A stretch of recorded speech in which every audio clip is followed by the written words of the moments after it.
vos équipes, d'accompagnement des équipes. Il y avait ce petit graphique-là que j'ai trouvé intéressant.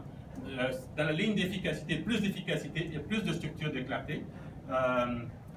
Plus notre équipe moins notre équipe est efficace, plus que devons-nous faire en tant que chef d'équipe ou en tant que leader de l'équipe ou en tant que membre, que devons-nous faire? On doit pousser dans le sens de la clarté et de la structure. Hein?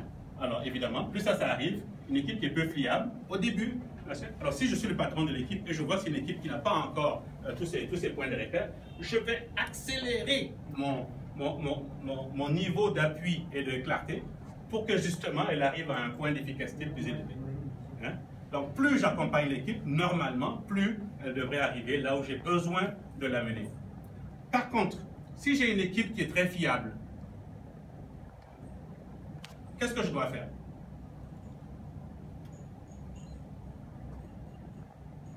Je lui fous la paix. Elle est fiable, ils travaillent, ils savent quoi faire, c'est très clair, ils sont efficaces, ils produisent. Mais plus je vais chercher à les accompagner et les appuyer, regardez qu'est-ce qui se passe. Le désengagement.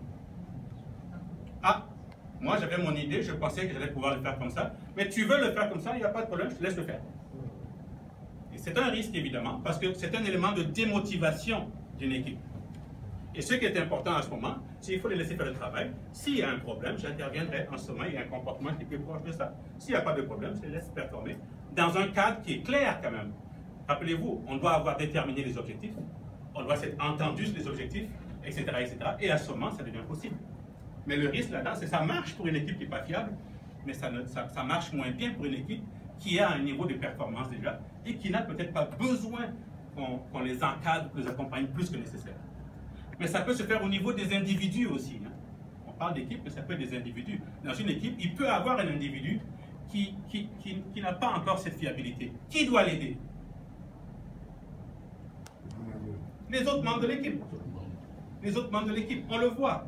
Si on est dans un environnement où on peut s'exprimer et qu'il y a confiance qui est établie, il est tout à fait possible de dire, écoute, je vais t'aider avec cette affaire-là. Parce que l'autre jour, là, on a eu un retour négatif de la part de la présidence et ça ne nous a pas bien fait paraître. Ça ne nous a pas fait bien paraître. Hein? Pas ça t'a pas bien. Ça ne nous a pas fait paraître. Alors moi, je prends sur moi ou ensemble pour t'aider à t'assurer que cette compétence-là soit rehaussée. Pour justement que la prochaine fois, ça ne nous arrive pas.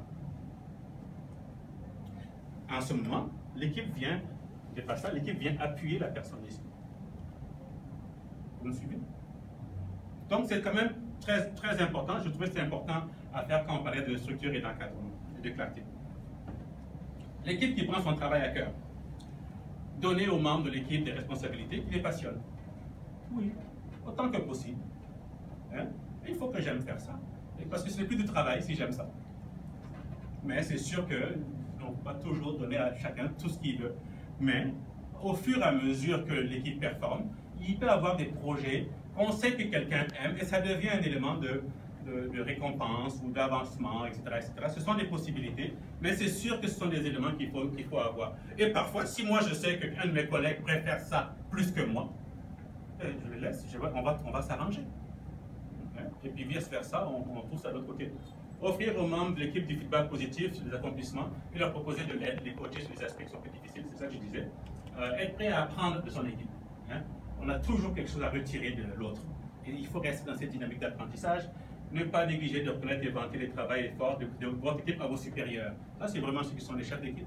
Assurez-vous d'aller plus haut et dire, hey, mon gars là, il était trop bon là. Vraiment, c'est un bon élément. Je veux l'avoir avec moi toujours. Et ainsi de suite. Et plus haut aussi, de sorte que ça puisse aider. Et l'impact au niveau de son travail, souvent l'impact, c'est parfois on peut aller un peu plus haut même, aller chercher, parce que quand l'équipe performe bien, et souvent ça arrive vers la fin de la haute performance, quand l'équipe performe bien, en général, ça se fait remarquer. Et tout d'un coup, vous pouvez être associé à d'autres initiatives. Exemple, une équipe de la DECOM qui fonctionne bien peut développer un modèle de fonctionnement ou son modèle de fonctionnement et aller entre guillemets, la vendre à d'autres équipes qui ont des défis de performance parce que vous avez un modèle qui fonctionne. Donc ce genre de choses peut effectivement être possible. Mais ça, c'est vraiment lorsqu'on est atteint au niveau de l'impact.